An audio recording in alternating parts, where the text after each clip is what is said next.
Hey everyone, today's video is when Vi confesses to you about her emotions. Please don't forget to subscribe, like, and share, and let's get going. The air in the dimly lit corner of the Undercity Tavern was thick and still, heavy with the weight of things left unsaid. The only light came from a single low-burning lantern, sitting on the rough wooden table between you. Its warm, flickering glow painted long, dancing shadows across the damp stone walls and caught the faint sheen of nervous sweat on Vi's knuckles. She wasn't looking at you, not directly. Her focus seemed entirely consumed by the chipped, ceramic rim of a teacup her calloused fingers were slowly tracing. The motion was hypnotic, a silent testament to the storm raging inside her. You could see the tension in her broad shoulders, held too stiffly, and in the way her jaw was clenched tight enough to grind stone.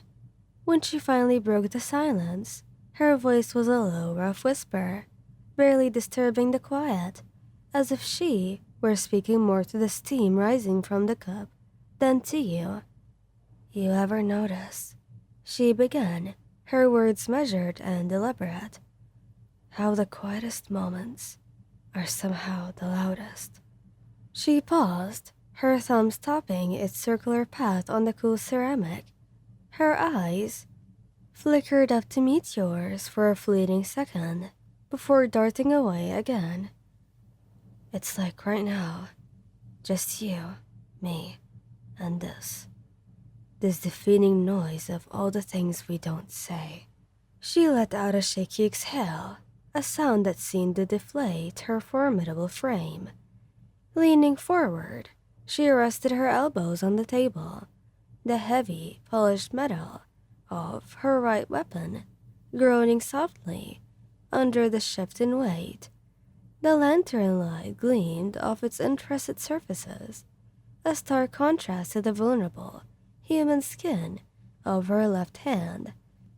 "I ain't good at this," she admitted, the words seeming to coast her. "Never have been. Words, they get stuck in my throat. Feelings get all tangled up in my chest until I can't breathe." A bitter, self-deprecating chuckle escaped her lips, but it held no humor.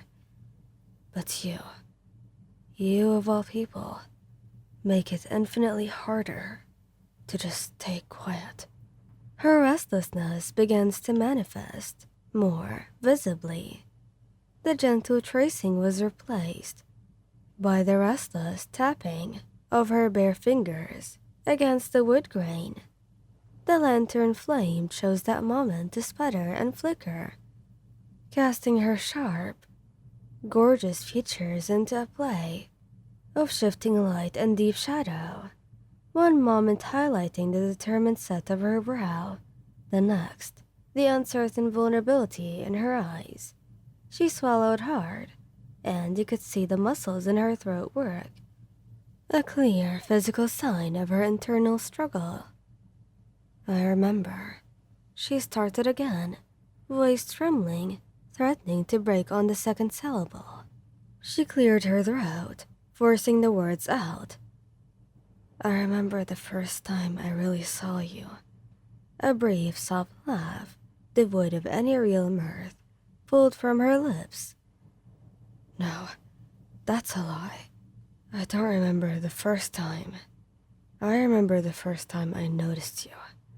Really noticed you." Her voice cracked on the last word, raw with fear she wasn't used to feeling, and it scared the hell out of me. Her gaze dropped to her hands, one flesh and one metal, clenched together on the table. You could see her chest hitched with a breath she couldn't quite catch. The fingers of her hand tightened, and you heard the faint, metallic creak of the powerful mechanisms within straining under her emotional pressure. "Because you..." She cut herself off sharply, shaking her head as if to dislodge the thought. A few strands of pink hair fell across her face. You see me, not the fists, not the reputation, not the girl from the lanes who's always ready to throw a punch. You look right through all of that, and you see me, the person underneath all that armor. A shuddering inhale racked her body, and that's the most terrifying thing I've ever faced. Then came the breaking point. Her voice didn't just tremble, it shattered. It broke with the force of the confession she could no longer contain. She made no attempt to hide it, no attempt to be strong. He watched as the knuckles of her bare hand turned white where she gripped the edge of the table, her body bracing itself as if for a physical blow. She took one single rigid breath, a sound of pure surrender. I'm terrified. The words hung in the air, between you, heavy, immense, and utterly honest.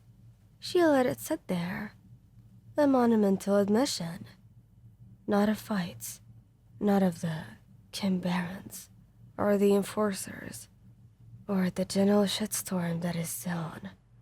I'm not scared of any of the things that are supposed to scare me. She finally, truly, looked at you, her eyes glistening with unshed tears, holding your gaze with a desperate intensity. I'm terrified of this, of wanting something, someone I don't know if I deserve, of wanting you. Her voice dropped to a whisper so soft, it was almost inaudible, a secret meant only for you, nearly lost in the faint, warm hum of the lantern. I don't know how to do this, she whispered, her voice cracking again under the strain. I don't know how to be this person, the one who feels this much. It's messy, complicated, and it's huge, but I can't. She shook her head, a single tear finally escaping, to trace a path through the grime on her cheek. I can't pretend it isn't there anymore. Not with you. I can't pretend I don't feel it. Slowly, almost hesitantly, she reached her bare hand across the table. Her fingers didn't touch you, but hovered in the space between, reaching for something invisible. A connection, a promise. Her breathing was still unsteady, but her words, when they came, were clear and resolute, forged in the fire of her honesty. A long moment passed. Then, a hint of a genuine, wary smile touched the corners of her mouth, lighting her eyes from within. Say something, she whispered, her voice soft, laced with a hopeful vulnerability. The weight of the moment lingered, thick and sweet and life-changing, and then you saw the faintest movement of her bare fingers, a subtle brushing against the wood of the table, an unspoken, silent plea. The lantern flame flickered one last time, as if even the light itself was holding its breath, waiting for your response. She waited, and in that shared, understanding silence, you both knew that everything had just changed. Thank you guys for listening. I hope you liked this video. Please don't forget to subscribe, like, and share, and goodbye.